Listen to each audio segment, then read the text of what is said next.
சேது சமுத்திர திட்டம் தொடர்பான முக்கிய தகவல்களை விவரிக்கிறார் செய்தியாளர் கோகிலா. இந்திய பெருங்கடல், வங்காள விரிகுடா, அரபிக்கடல், இந்த 3 கடல்களால சூழப்பட்ட தீபகற்பம் நாடுதான் இந்தியா. இந்த இந்தியாவில் இருக்கக்கூடிய கடற்கரையின் நீளம் அப்படின்னு பார்த்தோம்னா 6907 கிலோமீட்டர். இங்கு 12 பெரிய துறைமுகங்கள் இருக்கு, 185 சிறிய துறைமுகங்கள் இருக்கு. தமிழ்நாட்டை பொறுத்தவரையும் கடற்கரையின் நீளம் அப்படின்னு பார்த்தோம்னா 991 கிலோமீட்டர். இங்கு 2 பெரிய துறைமுகங்கள் இருக்கு, ஒன்று சென்னையில இருக்கு, மற்றொன்று தூத்துக்குடியில இருக்கு. அடுத்ததா சேது சமுத்திர கால்வாயுடைய விவரங்களை பார்க்கலாம். இதனுடைய நீளம் பார்த்தீங்கன்னா 167 கிலோமீட்டர்.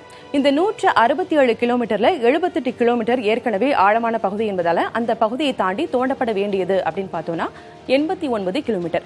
இதனுடைய அகலம் பார்த்தீங்கன்னா 300 மீட்டர், இதனுடைய ஆழம் பார்த்தீங்கன்னா 40 அடி. இது எப்போ தொடங்கப்பட்டது அப்படின்னு பார்த்தோம்னா, அதாவது 2005ஆம் ஆண்டு ஜூலை 2ஆம் நாள் தொடங்கப்பட்டது. இதுக்காக ஒதுக்கப்பட்ட நிதி அப்படின்னு பார்த்தோம்னா 2427 கோடி ரூபாயில அடிக்கல் நாட்டப்பட்டது.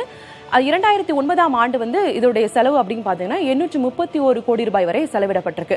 இதோட இந்த திட்டம் நிறுத்தப்பட்டது.